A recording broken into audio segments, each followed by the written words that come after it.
The heart of a Samana. In the time of the Buddha, Samanas were revered for their asceticism. Having renounced the world for the purpose of transcending suffering, they became some of the Buddha's most accomplished disciples. Regardless of their social status, age, or race, when they ordained under the Buddha's guidance, they changed their habitual ways of thinking, acting, and speaking to the way of Dhamma. Casting the defilements aside, those disciples ceased to follow their lead from that moment on. With earnest effort, they directed all their energy toward purifying their hearts and cleansing them of the contamination created by the defilements. In essence, earnest effort is synonymous with the endeavor to maintain steady and continuous mindful awareness, always striving to keep a constant watch on the mind. When mindfulness oversees all our mental and emotional activities, at all times, in all postures, this is called right effort. Whether we're engaged in formal meditation practice or not, if we earnestly endeavor to keep our minds firmly focused in the present moment, we constantly offset the threat posed by the defilements. The defilements work tirelessly to churn out thoughts of the past and the future. This distracts the mind, drawing it away from the present moment and from the mindful awareness that maintains our effort. For this reason, we should not allow our minds to wander into worldly thoughts about the past or the future. Such thinking is invariably bound up with the defilements, and thus hinders practice. Instead of following the tendency of the defilements to focus externally on the affairs of the world outside, we must focus internally and become aware of the mind's inner world. This is essential. Largely because they are not sufficiently resolute in applying basic principles of meditation, many practitioners fail to gain satisfactory results. If we simply focus attention on the presence of awareness in the mind, without a meditation word to anchor us, the results are bound to be hit and miss. The mind's awareness is too subtle to give mindfulness a firm basis. So the mind soon strays into thinking and distraction, lured by the siren call of the defilements. Meditation practice then becomes patchy. At certain times it seems to progress smoothly, almost effortlessly, only to become suddenly and unexpectedly difficult. It falters, and all apparent progress disappears. With its confidence shaken, the mind is left floundering. However, if we use a meditation word as an anchor to solidly ground our mindfulness, then the mind is sure to attain a state of meditative calm and concentration in the shortest possible time. It will also have the means to maintain that calm state with ease. I am speaking here from personal experience. When I first began to meditate, my practice lacked a solid foundation. Since I had yet to discover the right method to look after my mind, my practice was in a state of constant flux. It would make steady progress for a while, only to decline rapidly and fall back to its original untutored condition. Due to the intense effort I exerted in the beginning, my mind succeeded in attaining a calm and concentrated state of samadhi. It felt as substantial and stable as a mountain. Still lacking a suitable method for maintaining this state, I took it easy and rested on my achievement. That was when my practice suffered a decline. My practice began to deteriorate, but I didn't know how to reverse the decline. So I thought long and hard, trying to find a firm basis on which I could expect to stabilize my mind. Eventually I came to the conclusion that mindfulness had deserted me because my fundamentals were wrong. I lacked a meditation word to act as a precise focus for my attention. I was forced to begin my practice anew. This time, I first drove a stake firmly into the ground and held tightly to it no matter what happened. That stake was Buddho, the recollection of the Buddha. I made the meditation word Buddho the sole object of my attention. I focused on the mental repetition of Buddho to the exclusion of everything else. Buddho became my sole objective as I made sure that mindfulness was always in control to direct the effort. All thoughts of progress or decline were put aside. I would let happen whatever was going to happen. I was determined not to indulge in my old thought patterns, thinking about the past, when my practice was progressing nicely, and of how it collapsed, then thinking of the future, hoping that somehow, through a strong desire to succeed, my previous sense of contentment would return on its own. All the while, I had failed to create the condition that would bring the desired results. I merely wished to see improvement, only to be disappointed when it failed to materialize. For In truth, desire for success does not bring success, only mindful effort will. This time I resolved that, no matter what occurred, I should just let it happen. Fretting about progress and decline was a source of agitation, distracting me from the present moment and the work at hand. Only the mindful repetition of Buddho could prevent fluctuations in my meditation. It was paramount that I center the mind on awareness of the immediate present. Discursive thinking could not be allowed to disrupt concentration. To practice meditation earnestly, to attain an end to all suffering, you must be totally committed to the work at each successive stage of the path. Nothing less than total commitment will succeed. To experience the deepest levels of samadhi and achieve the most profound levels of wisdom, you cannot afford to be half-hearted and listless, forever wavering because you lack firm principles to guide your practice.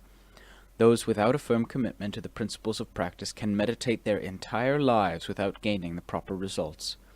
In the initial stages of practice, you must find a stable object of meditation with which to anchor your mind. Don't just focus casually on an ambiguous object, like the awareness that is always present in the mind. Without a specific object of attention to hold your mind, it will be almost impossible to keep your attention from wandering. This is a recipe for failure. In the end, you'll become disappointed and give up trying. When mindfulness loses its focus, the defilements rush in to drag your thoughts to a past long gone, or a future yet to come. The mind becomes unstable and strays aimlessly over the mental landscape, never remaining still or contented for a moment. This is how practitioners lose ground while watching their meditation practice collapse. The only antidote is a single, uncomplicated focal point of attention, such as a meditation word, or the breath. Choose one that seems most appropriate to you, and focus steadfastly on that one object to the exclusion of everything else. Total commitment is essential to the task. My choice was Buddho meditation. From the moment I made my resolve, I kept my practice from straying from the repetition of Buddho. From the moment I awoke in the morning, until I slept at night, I forced myself to think only of Buddho. At the same time, I ceased to be preoccupied with thoughts of progress and decline. If my meditation made progress, it would do so with Buddho. If it declined, it would go down with Buddho. In either case, Buddho was my sole preoccupation. All other concerns were irrelevant. Maintaining such single-minded concentration is not an easy task. I had to literally force my mind to remain entwined with Buddho each and every moment without interruption. Regardless of whether I was seated in meditation, walking in meditation, or simply doing my daily chores, the word Buddho resonated deeply within my mind at all times. By nature and temperament, I was always extremely resolute and uncompromising. This tendency worked to my advantage. In the end, I became so earnestly committed to the task that nothing could shake my resolve. No errant thought could separate the mind from Buddho. Working at this practice day after day, I always made certain that Buddho resonated in close harmony with my present moment awareness. Soon I began to see the results of calm and concentration arise clearly within the mind. At that stage I began to see the very subtle and refined nature of the mind. The longer I internalized Buddho, the more subtle the mind became, until eventually the subtlety of Buddho and the subtlety of the mind melded into one another and became one and the same essence of knowing. I could not separate Buddho from the mind's subtle nature. Try as I might, I could no longer make the word Buddho appear in my mind. Through diligence and perseverance, Buddho had become so closely unified with the mind that Buddho itself no longer appeared within my awareness. The mind had become so calm and still, so profoundly subtle, that nothing, not even Buddho, resonated there. When this took place, I felt bewildered. I had predicated my whole practice on holding steadfastly to Buddho. Now that Buddho was no longer apparent, where would I focus my attention? Up to this point, Buddho had been my mainstay. Now it had disappeared. No matter how hard I tried to recover this focus, it was lost. I was in a quandary. All that remained in the mind was a pure and simple awareness, bright and clear. There was nothing concrete within that awareness to latch onto. I realized then that nothing invades the mind's sphere of awareness when consciousness, its knowing presence, reaches such a profound and subtle condition. I was left with only one choice. With the loss of Buddha, I had to focus my attention on the essential sense of awareness and knowing that was all present and prominent at that point. That consciousness had not disappeared. On the contrary, it was all pervasive. All of the mindful awareness that had concentrated on the repetition of Buddha was then firmly refocused on the very subtle knowing presence of the calm and converged mind. My attention remained firmly fixed on that subtle knowing essence until eventually its prominence began to fade, allowing my normal awareness to become re-established. As normal awareness returned, Buddha manifested itself once more. So I immediately refocused my attention on the repetition of my meditation word. Before long, my daily practice assumed a new rhythm. I concentrated intently on Buddha until consciousness resolved into the clear, brilliant state of awareness, remaining absorbed in that subtle knowing until normal awareness returned, and I then refocused with increased vigor on the repetition of Buddha. It was during this stage that I first gained a solid spiritual foundation in my meditation practice. From then on, my practice progressed steadily. Never again did it fall into decline. With each passing day, my mind became increasingly calm, peaceful, and concentrated. The fluctuations that had long plagued me ceased to be an issue. Concerns about the state of my practice were replaced by mindfulness rooted in the present moment. The intensity of this mindful presence was incompatible with thoughts of the past or future. My center of activity was the present moment, each silent repetition of Buddha as it arose and passed away. I had no interest in anything else. In the end, I was convinced that the reason for my mind's previous state of flux was a lack of mindfulness resulting from not anchoring my attention with a meditation word. Instead, I had just focused on a general feeling of inner awareness without a specific object, allowing my mind to stray easily as thoughts intruded. Once I understood the correct method for this initial stage of meditation, I applied myself to the task with such earnest commitment that I refused to allow mindfulness to lapse for even a single moment. Beginning in the morning when I awoke, and continuing into night until I fell asleep, I was consciously aware of my meditation at each and every moment of my waking hours. It was a difficult ordeal, requiring the utmost concentration and perseverance. I couldn't afford to let down my guard and relax even for a moment. Being so intently concentrated on the internalization of Buddha, I hardly noticed what went on around me. My normal daily interactions passed by in a blur, but Buddha was always sharply in focus. My commitment to the meditation word was total. With this firm foundation to bolster my practice, mental calm and concentration became so unshakable that they felt as solid and unyielding as a mountain. Eventually, this rock-solid condition of the mind became the primary point of focus for mindfulness.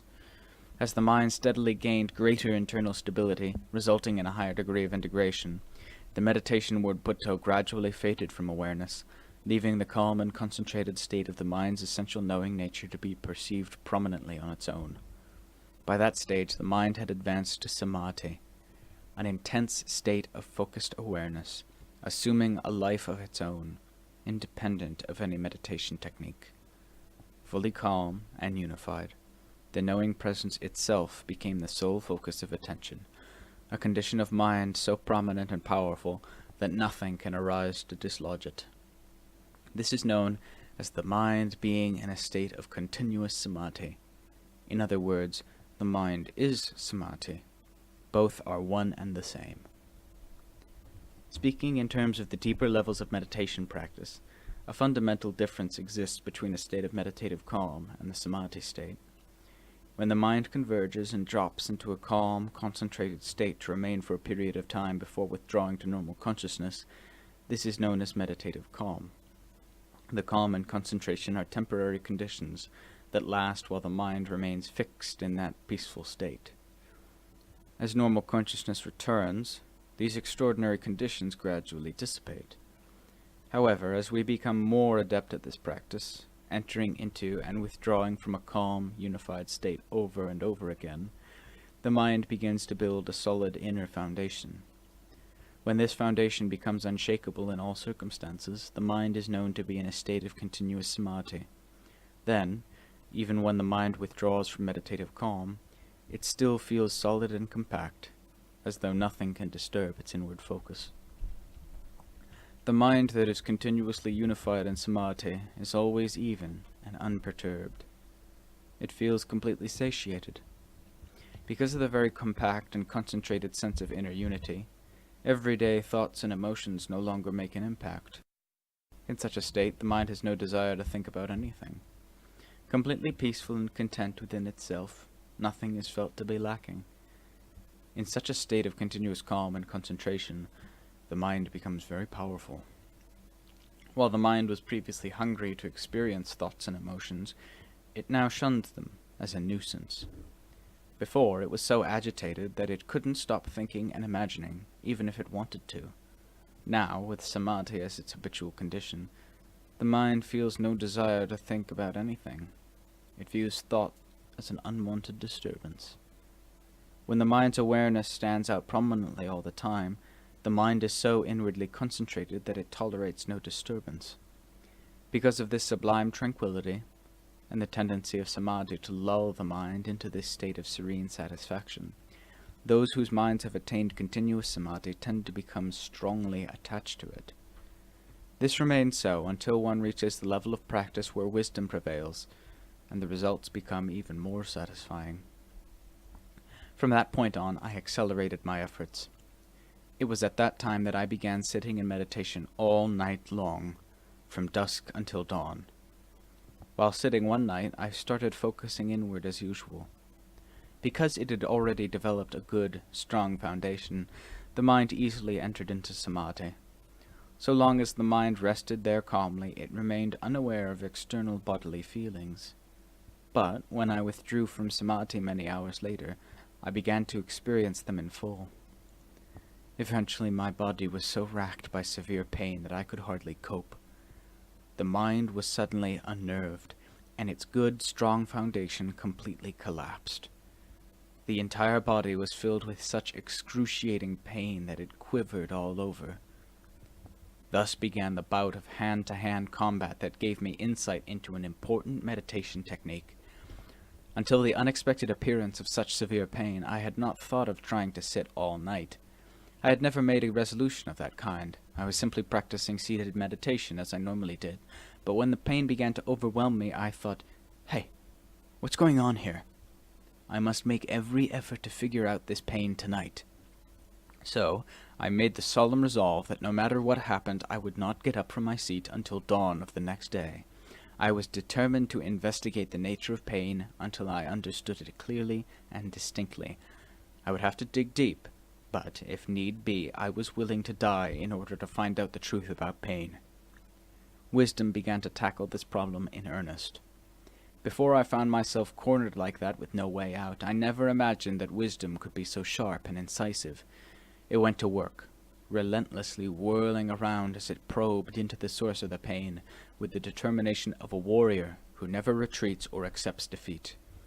This experience convinced me that in moments of real crisis, wisdom arises to meet the challenge. We are not fated to be ignorant forever. When truly backed into a corner, we are bound to be able to find a way to help ourselves. It happened to me that night. When I was cornered and overwhelmed by severe pain, mindfulness and wisdom just dug into the painful feelings. The pain began as hot flashes along the backs of my hands and feet, but that was really quite mild. When it arose in full force, the entire body was ablaze with pain. All the bones and the joints connecting them were like fuel feeding the fire that engulfed the body. It felt as though every bone in my body was breaking apart, as though my neck would snap and my head drop to the floor. When all parts of the body hurt at once, the pain is so intense that one doesn't know how to begin stemming the tide long enough just to breathe. This crisis left mindfulness and wisdom with no alternative but to dig deep into the pain, searching for the exact spot where it felt most severe. Mindfulness and wisdom probed and investigated right where the pain was greatest, trying to isolate it so as to see it clearly. Where does this pain originate? Who suffers the pain? They asked these questions of each bodily part, and found that each one of them remained in keeping with its own intrinsic nature. The skin was skin, the flesh was flesh, the tendons were tendons, and so forth. They had been so from the day of birth. Pain, on the other hand, is something that comes and goes periodically. It's not always there in the same way that flesh and skin are. Ordinarily, the pain and the body appear to be all bound up together. But are they really? Focusing inward, I could see that each part of the body was a physical reality. What is real stays that way. As I searched the mass of bodily pain, I saw that one point was more severe than all the others. If pain and body are one, and all parts of the body are equally real, then why was the pain stronger in one part than in another? So I tried to separate out and isolate each aspect. At that point in the investigation, mindfulness and wisdom were indispensable. They had to sweep through the areas that hurt, and then whirl around the most intense ones, always working to separate the feeling from the body. Having observed the body, they quickly shifted their attention to the pain, then to the mind. These three, body, pain, and mind, are the major principles in this investigation. Although the bodily pain was obviously very strong, I could see that the mind was calm and unafflicted. No matter how much discomfort the body suffered, the mind was not distressed or agitated. This intrigued me. Normally the defilements join forces with pain, and this alliance causes the mind to be disturbed by the body's suffering. This prompted wisdom to probe into the nature of the body, the nature of pain, and the nature of the mind, until all three were perceived clearly as separate realities, each true in its own natural sphere. I saw clearly that it was the mind that defined feeling as being painful and unpleasant. Otherwise, pain was merely a natural phenomenon that occurred. It was not an integral part of the body, nor was it intrinsic to the mind. As soon as this principle became absolutely clear, the pain vanished in an instant. At that moment, the body was simply the body, a separate reality on its own. Pain was simply feeling, and in a flash, that feeling vanished straight into the mind. As soon as the pain vanished into the mind knew that the pain had disappeared. It just vanished without a trace. In addition, the entire physical body vanished from awareness. At that moment, I was not consciously aware of the body at all. Only a simple and harmonious awareness remained, alone on its own. That's all. The mind was so exceedingly refined as to be indescribable. It simply knew. A profoundly subtle inner state of awareness pervaded. The body had completely disappeared. Although my physical form still sat in meditation, I was completely unconscious of it. The pain, too, had disappeared. No physical feelings were left at all. Only the mind's essential awareness remained. All thinking had stopped. The mind was not forming a single thought. When thinking ceases, not the slightest movement disturbs the inner stillness. Unwavering, the mind remains firmly fixed in its own solitude. Due to the power of mindfulness and wisdom, the hot, searing pain that afflicted my body had vanished completely. Even my body had disappeared from consciousness. The knowing presence existed alone, as though suspended in mid-air. It was totally empty, but at the same time vibrantly aware. Because the physical elements did not interact with it, the mind had no sense that the body existed. This knowing presence was a pure and solitary awareness that was not connected to anything whatsoever. It was awesome, majestic, and truly magnificent. It was an incredibly amazing experience. The pain was completely gone. The body had disappeared. An awareness so fine and subtle that I cannot describe it was the only thing not to disappear. It simply appeared. That's all I can say. It was a truly amazing inner state of being. There was no movement, not even the slightest rippling, inside the mind. It remained fully absorbed in stillness until enough time had elapsed. Then it stirred as it began to withdraw from samadhi. It rippled briefly, and then went quiet again. This rippling happens naturally of its own accord. It cannot be intended. Any intention brings the mind right back to normal consciousness. When the mind absorbed in stillness has had enough, it begins to stir. It is aware that a ripple stirs briefly and then ceases. Some moments later it ripples briefly again, disappearing in the same instant. Gradually the rippling becomes more and more frequent. When the mind has converged to the very base of samadhi, it does not withdraw all at once. This was very evident to me. The mind rippled only slightly, meaning that a thought formed briefly only to disappear before it could become intelligible. Having rippled, it just vanished. Again and again it rippled and vanished, gradually increasing in frequency until my mind eventually returned to ordinary consciousness. I then became aware of my physical presence, but the pain was still gone. Initially I felt no pain at all, and only slowly did it begin to reappear. This experience reinforced the solid spiritual foundation in my heart with an unshakable certainty. I had realized a basic principle in contending with pain. Pain, body, and mind are all distinctly separate phenomena. But because of a single mental defilement, delusion, they all converge into one. Delusion pervades the mind like an insidious poison, contaminating our perceptions and distorting the truth. Pain is simply a natural phenomenon that occurs on its own. But when we grab hold of it as a burning discomfort, it immediately becomes hot, because our defining it in that way makes it hot. After a while the pain returned, so I had to tackle it again, without retreating.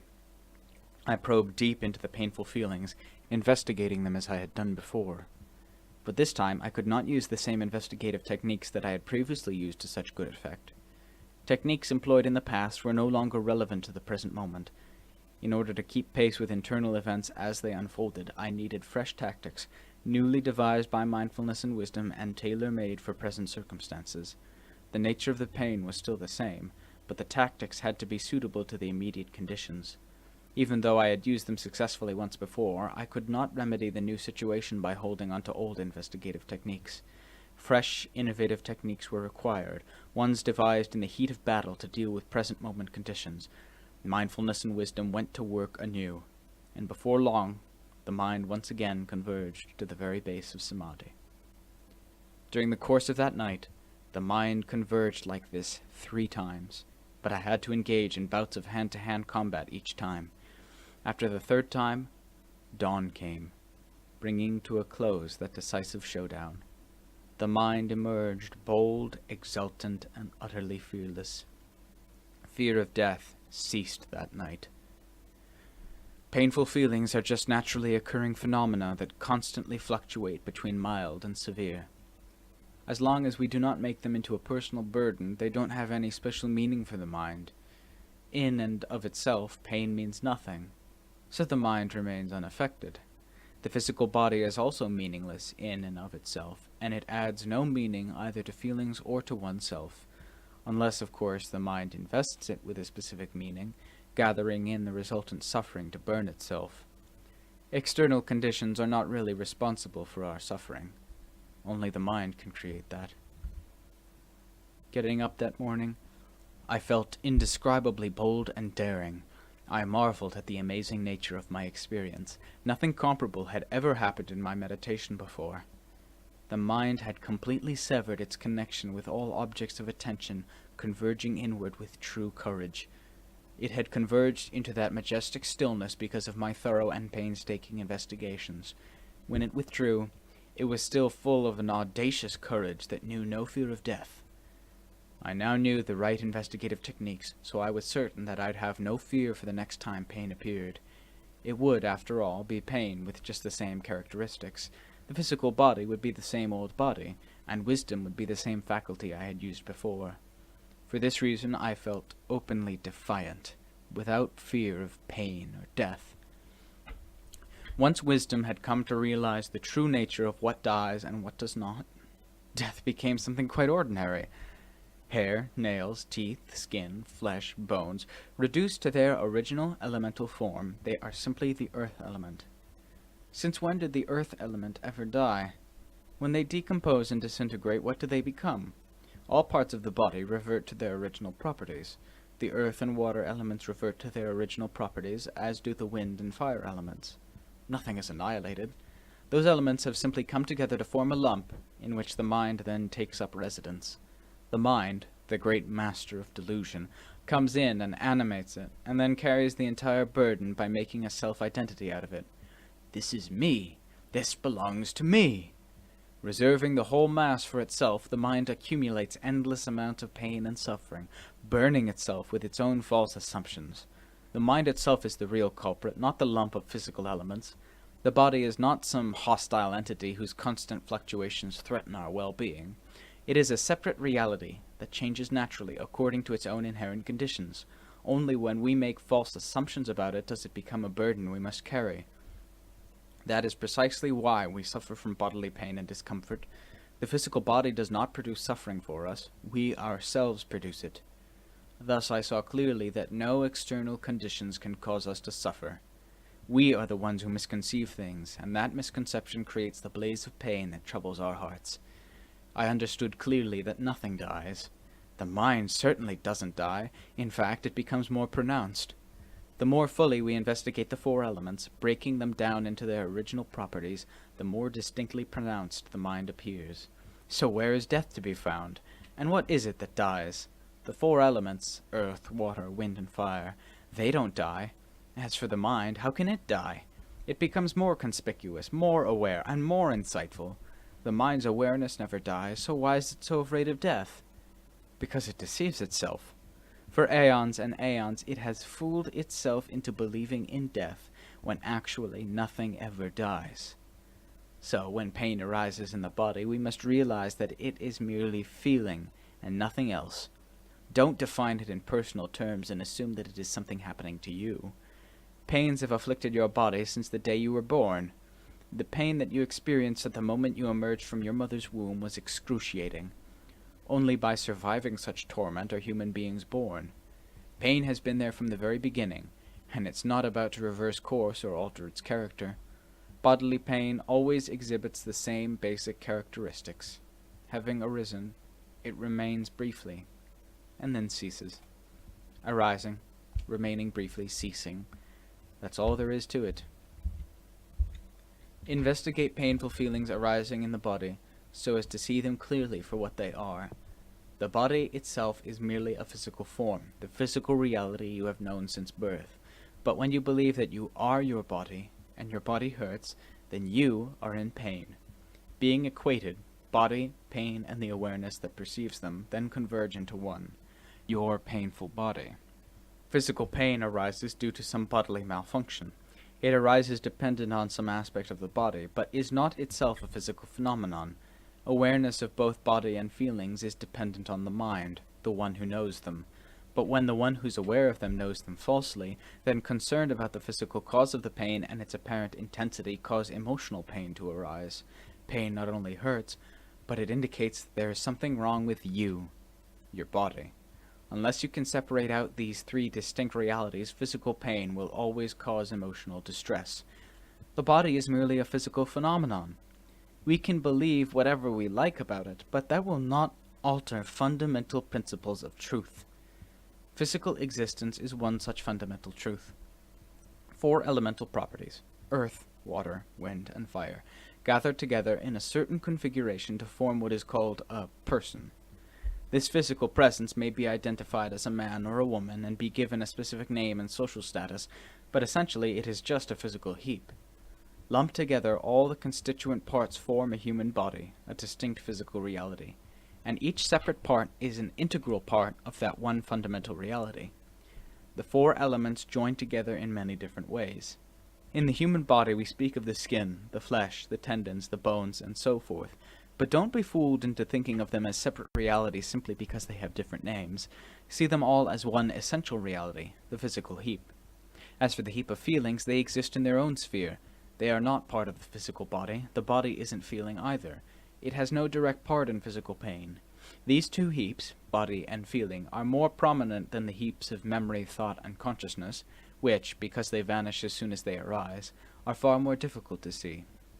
Feelings, on the other hand, remain briefly before they vanish. This causes them to stand out, making them easier to isolate during meditation. Focus directly on painful feelings when they arise and strive to understand their true nature. Confront the challenge head-on. Don't try to avoid the pain by focusing your attention elsewhere, and resist any temptation to wish for the pain to go away. The purpose of the investigation must be a search for true understanding. The neutralization of pain is merely a byproduct of the clear understanding of the principles of truth. It cannot be taken as the primary objective. That will only create the conditions for greater emotional stress when the relief one wishes for fails to materialize. Stoic endurance in the face of intense pain will not succeed either, nor will concentrating single-mindedly on pain to the exclusion of the body and the mind. In order to achieve the proper results, all three factors must be included in the investigation. The investigation must always be direct and purposeful.